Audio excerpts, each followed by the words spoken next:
Suspense.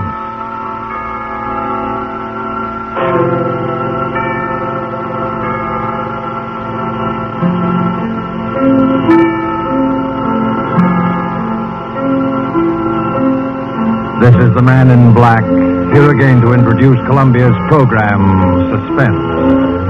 From Hollywood, we bring you as star, Mr. Orson Welles, who this evening begins a 4-week engagement as guest at these proceedings. In the interest of prime suspense, Mr. Welles and the producer of this series have scheduled 4 radio stories which they feel are particularly distinguished in our chosen field. The first of these is The Most Dangerous Game by Richard Carnell. And so with the performance of Orson Welles in the character of General Zaroff and Keenan Wynn as Sanger Rainsford, who learned from Zaroff what was the most dangerous game, we again hope to keep you in suspense.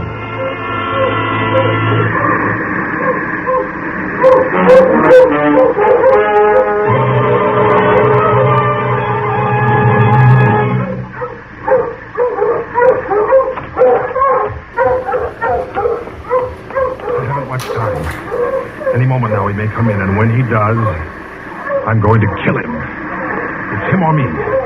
And I'm going to do my best to make it him. Or maybe it sounds crazy to you. I guess it does. Would have sounded crazy to me a few days ago when I was with Whitney on the yacht. I was on a pleasure trip. A pleasure trip.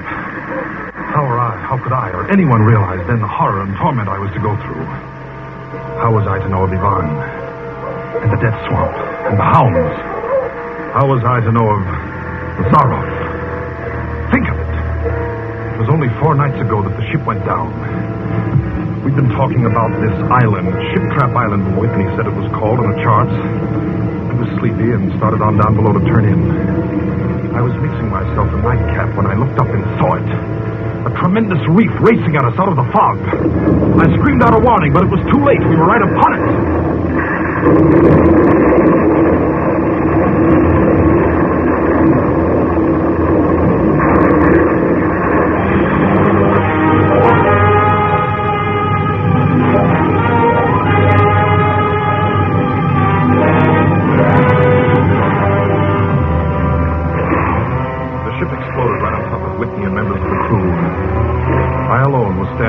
Out on the prow, but the force of the explosion hurled me into the blood-warm waters. Terrified at the suddenness and surprise, my stomach weak and sick at the thought of the others. The sea was eddying furiously around the sinking remnants of the ship, and a certain cool-headedness came to me and made me swim desperately away, or I might not have lived to go through the horror which was soon to come. I struck out to the right in the direction of the island about which Whitney had been telling me. I had no recollection of how long I swam, but all at once I heard the muttering and growling of the sea breaking on the rocky shore. With my remaining strength, I dragged myself from the swirling waters. All in, gasping, my hands raw, I at last reached a flat place at the top. I flung myself down at the jungle edge and tumbled headlong into the deepest sleep of my life. When I awoke, I was in a strange place, having no idea how I had done it.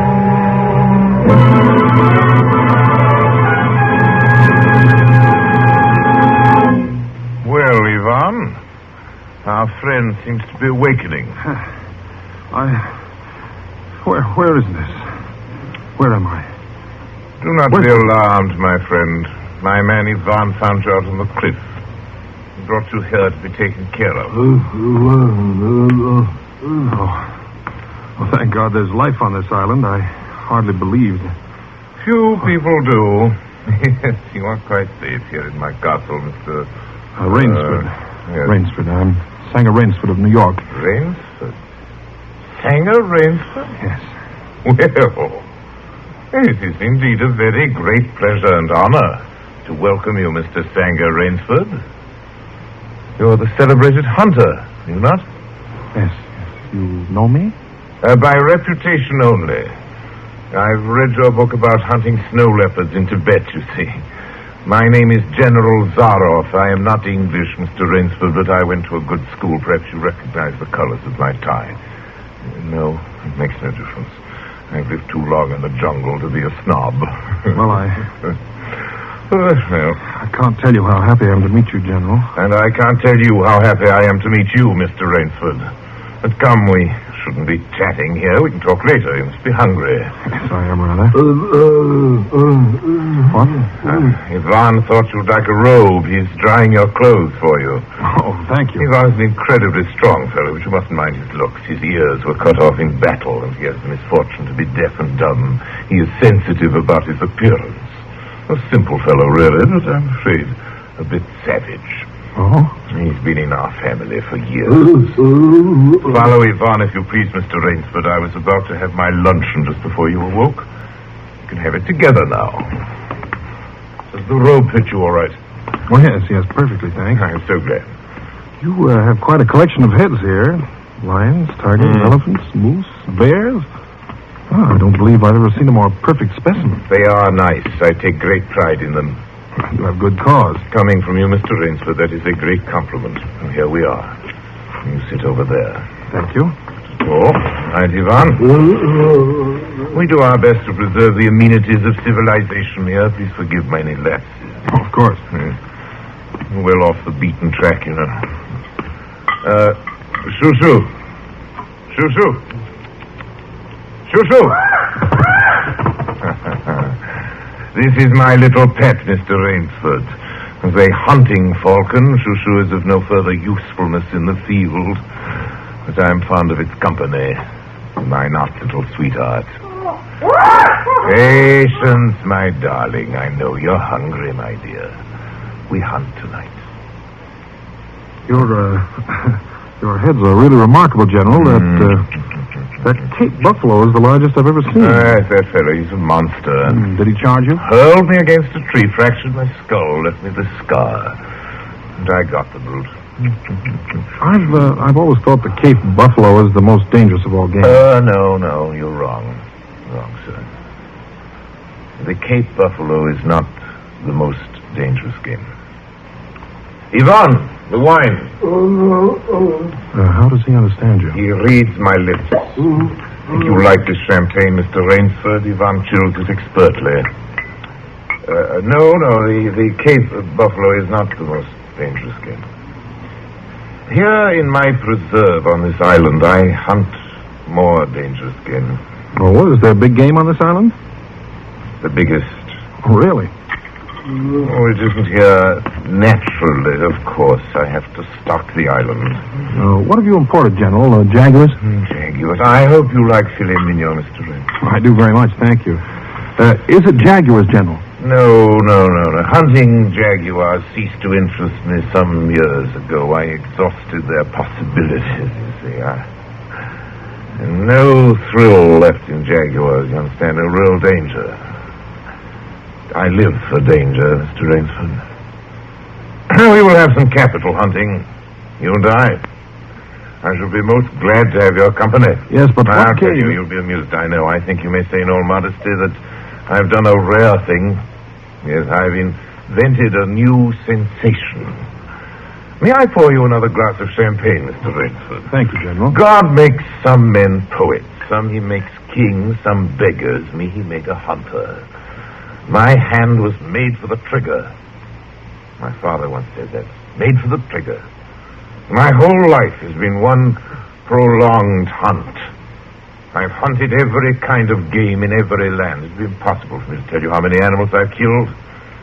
Grizzlies in your Rockies, crocodiles in the Ganges, rhinoceroses in East Africa. In Africa, by the way, and that Cape buffalo hit me and laid me up for 6 months.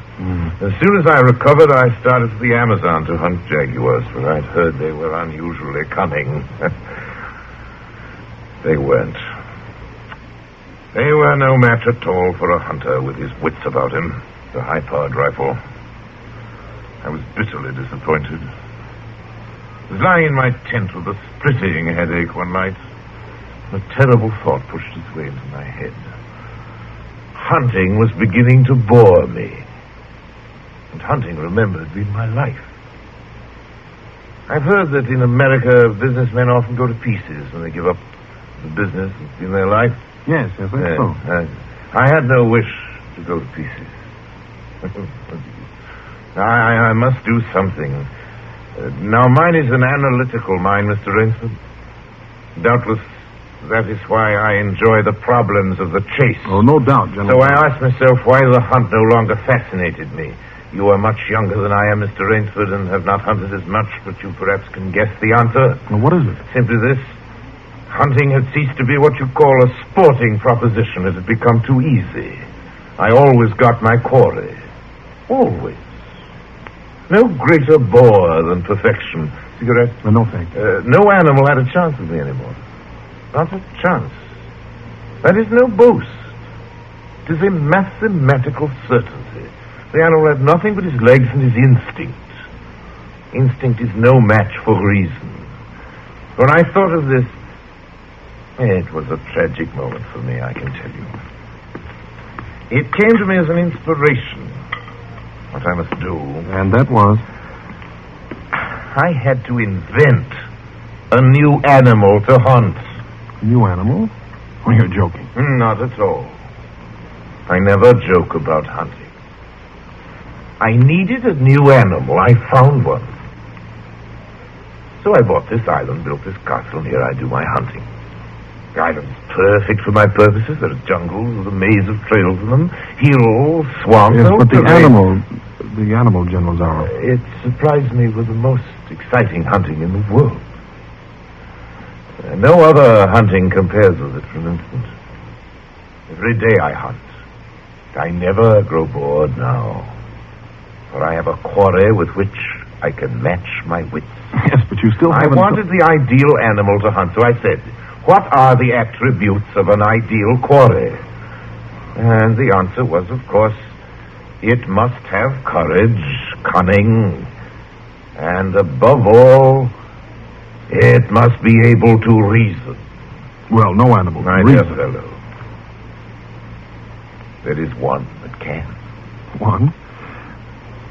But you can't mean... And why not? Well, I can't believe you're serious, General Zorro. You're just joking. Joking? I'm quite serious. Speaking about hunting. Hunting? You're speaking about murder. Oh, dear me, that unpleasant word. I think I can show you that your scruples are quite ill-founded. Yes? I hunt the scum of the earth. Sailors from tramp ships, lascars, Japs, mongrels, a thoroughbred horse, a hound is worth more than a score of them. But these are men. Precisely, that is why I use them. It gives me pleasure. They can reason after a fashion, so they are dangerous. But where do you get them? We visit my training school. It is in the cellar. I have about a dozen pupils down there now. They're from the Spanish bark San Lucar that had the bad luck to go with the rocks up there. A very inferior lot, I regret to say. Poor specimens, more accustomed to the deck than to the jungle. Have a glass? No. It's a game, you see. Sort of game. I suggest to one of them that we go hunting. I give him a supply of food and an excellent hunting knife. I give him 3 hours start. I'm to follow, armed only with a pistol of the smallest caliber and range. If my quarry eludes me for 3 whole days, he wins the game. If I find him, he loses. Suppose he refuses to be hunted. Oh, I give him his choice, of course. He need not play that game if he does not wish to. If he does not wish to hunt, I turn him over to Ivan. Ivan once had the honor of serving as official knouter to my old king, and he has his own ideas of sport. Invariably, Mr. Rainsford, invariably they choose the hunt. And if they win? To date, I have not lost. I do not wish you to think me a braggart, Mr. Rainsford. Many of them afford only the most elementary sort of problem, I assure you. Occasionally I strike a Tartar. Shoo remembers the Tartar, don't you, darling? Yes, he almost did win.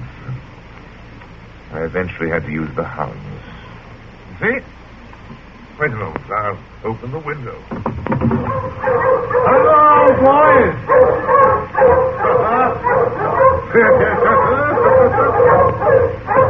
It's a rather good lot, I think. They're let out at 7 every night. If anyone should try to get into my castle or out of it, something extremely regrettable would occur to them. But enough of this. Come, I'll show you a collection of heads I'm quite sure you've never seen before. Join me in the library for coffee. I hope that you will excuse me tonight, General. I'm really not feeling well at all. Indeed. I know what it is. My old complaint.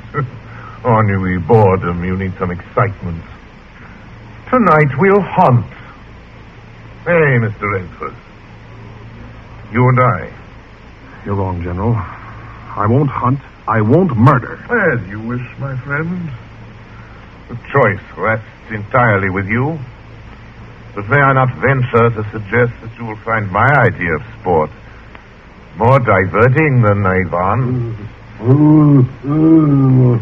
My dear fellow. You don't mean that you plan to hunt me? My dear fellow. Have I not told you? I always mean what I say about hunting. This is really an inspiration. I drink to a foeman worthy of my steel at last. I simply can't believe it. This must be some sort of dream. You'll find the game worth playing, Mr. Rainsford. Think of it, your brain against mine, your woodcraft against mine, your strength, your stamina against mine. Outdoor chess. And the stake is not without value, eh? And if I win? I'll cheerfully acknowledge myself defeated if I do not find you by midnight of the third day. My sloop will place you on the mainland near a town. Oh, you can trust me. I give you my word as a gentleman and a sportsman. Of course, you in turn must agree to say nothing of your visit here. I will agree to nothing of the kind. Oh. Well, in that case. But why discuss that now? 3 days hence we can discuss it over a bottle of Veuve Clicquot, and let's, well, your choice, Mr. Rainsford. I'm a hunter. You know my choice. Iran here will supply you with hunting clothes, food, and knife. I'd suggest you wear moccasins. They leave a poorer trail. I suggest, too, that you avoid the big swamp in the southeast corner of the island. We call it Death Swamp. There's quicksand there. Well, I must beg you to excuse me now. We always take our siesta after our lunch. Don't we, Shoo-Shoo? Come, my little pet. You'll hardly have time for a nap, I fear, Mr. Rainsford. You'll want to start, of course. I shall not follow till dusk. Hunting at night is so much more exciting than by day, don't you think? Well, au revoir, Mr. Rainsford. Au revoir.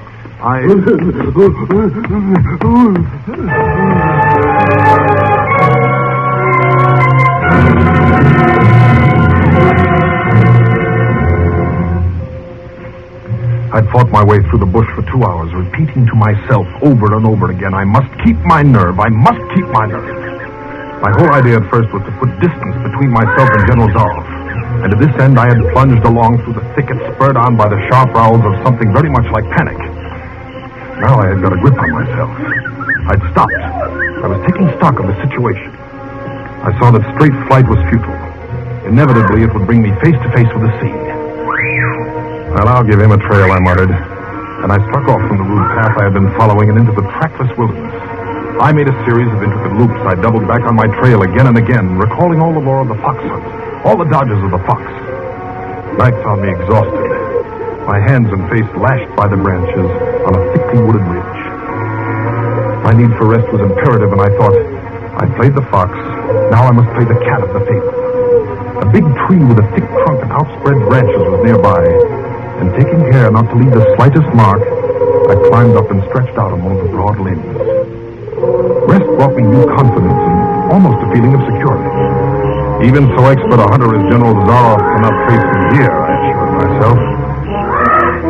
An apprehensive night crawled slowly by, my mind keenly alert for any sound, any warning. It was the dawn, an instinct I never knew existed. Like an animal must possess, impelled me to look far off in the distance in a westerly direction. Sure enough, following the trail with the sureness of a bloodhound came General Zorro. Nothing escaped those searching black eyes. No crushed blade of grass, no bent twig, no mark, no matter how fine in the moss. My heart pounding furiously, I slid down quickly from the tree and struck off again into the woods. I knew I had to do something desperate. I knew that I had little time in which to do it. 300 yards from my hiding place, I stopped where a huge dead tree leaned precariously on a smaller living one. Throwing off my sack of food, I took my knife from its sheath and began to work with all my energy. The job was finished at last, and I threw myself down behind a fallen log 300 feet away. I did not have to wait long.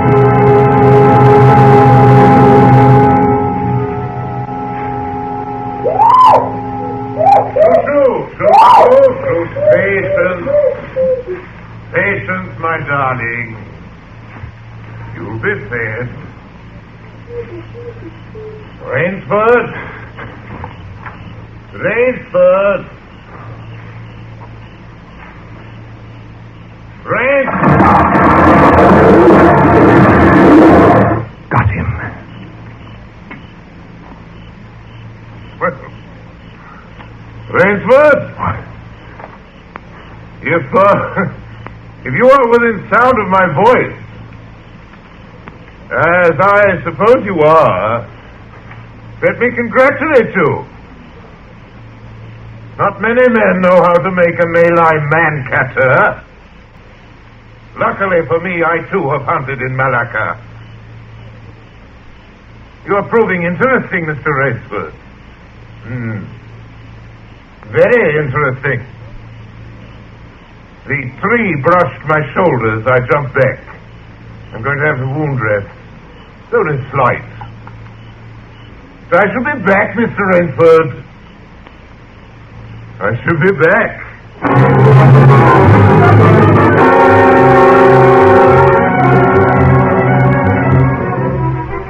It was flight now, a desperate, hopeless flight that carried me on for hours.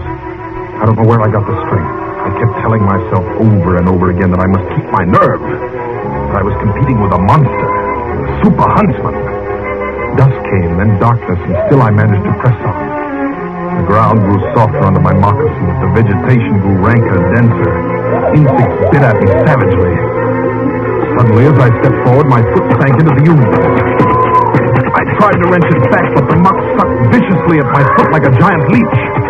With a violent effort, I tore my foot loose. I knew where I was then. Death swamp and its quicksand. But the softness of the earth had given me an idea. I stepped back from the quicksand a dozen feet or so and began to dig.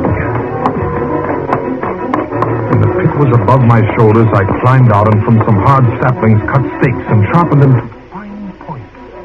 These stakes I planted in the bottom of the pit with the point sticking upward. As fast as I could, I wove a rough carpet of weeds and branches and with it covered the mouth of the pit. And wet with sweat and aching with tiredness, I crouched behind the stump of a lightning-charmed tree. Oh, I knew Zaroff was coming. I could hear the paddling sound of his feet on the salter. Zaroff was coming, and coming fast. He was not feeling his way along foot by foot.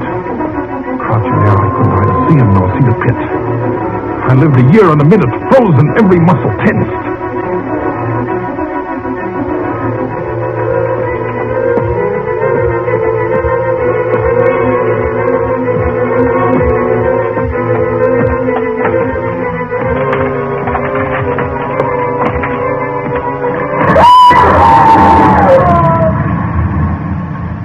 Very good, Rainsford.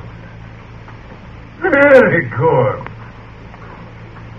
You've done well.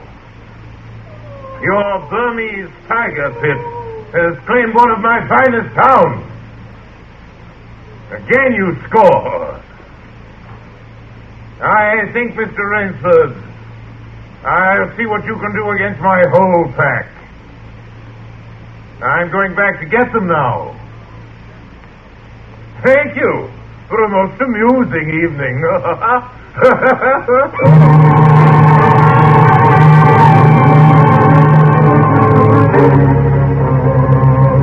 At daybreak, lying near the swamp, I was awakened by a sound that made me know I had new things to learn about fear. It was a distant sound sound, faint and wavering, but I knew it. It was the baying of a pack of hounds. I could do one of two things. I could stay where I was and wait. That was suicide. I could flee. That was postponing the inevitable. I had put my very last hope into that tiger pit. For a moment I stood there thinking. All at once an idea that held a wild chance came to me, and tightening my belt, I headed away from the swamp. The baying of the hounds grew nearer. They would be on me any minute now. My mind worked frantically. I thought of a native trick I had learned in Uganda. I caught hold of a springy young sapling, and to it fastened my hunting knife with the blade pointing down the trail. With a bit of wild grapevine, I tied back the sapling. Then I ran for my life. The waves that flying horses that heard me and felt the fresh scent. I knew then how an animal at bay feels. At last I had to stop to get my breath. The baying of the hounds stopped just as suddenly. And with it my heart stopped too. They must have reached the knife. Excitedly I shinnied up a tree and looked back. My pursuers had stopped all right. But the hope that had been in my brain when I climbed died. For in the shallow valley I saw that General Zaroff was still on his feet. But Ivan was not.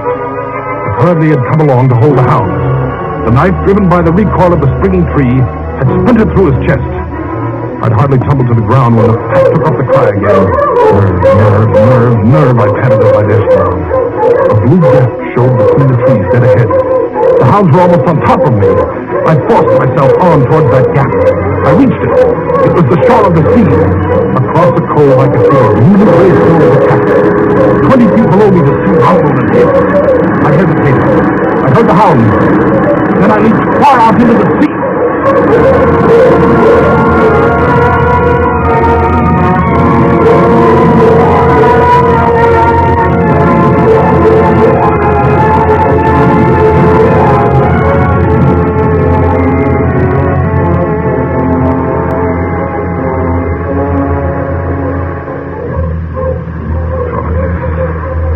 The sea was good to me.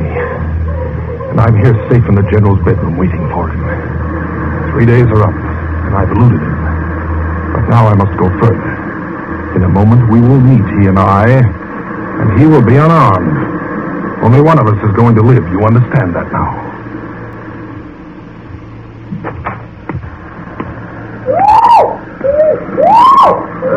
Quiet, Shushu. Shushu! You must be patient, dear. You must forgive me. You're hungry, I know. Shushu.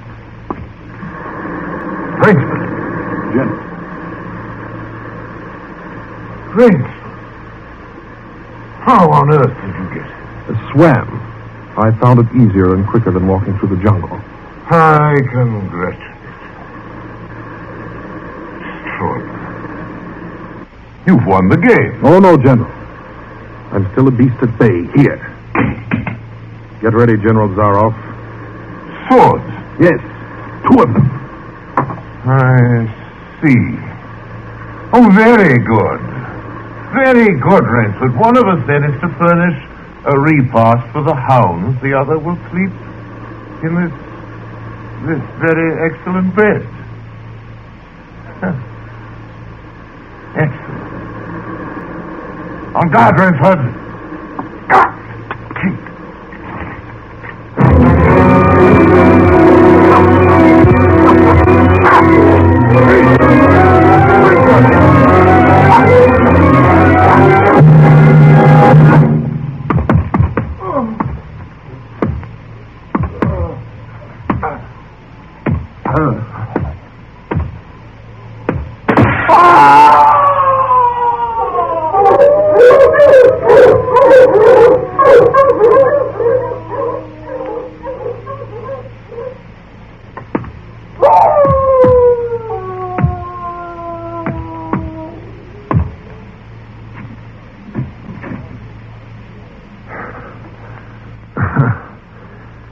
Just as my late host said it would be.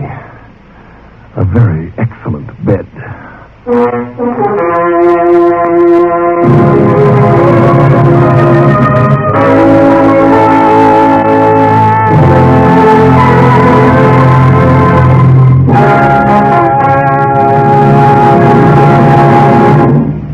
And so closes The Most Dangerous Game by Richard Carnell, starring Orson Welles.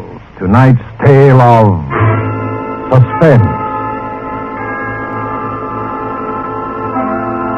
Mr. Wells was General Zaroff, and Keenan Wynn, Rainsford. This is your narrator, the man in black, who conveys to you Columbia's invitation to spend this half hour in suspense next week, same time, when Orson Welles will again be our star in Sir Arthur Conan Doyle's story, The Lost Special. The producer of Suspense is William Spear, who tonight also directed the broadcast, and who was Bernard Herrmann, the conductor, Lucian Marlowick, who composed the original score, and Private Jacques Anson Fink, the radio author, collaborated on tonight's Suspense.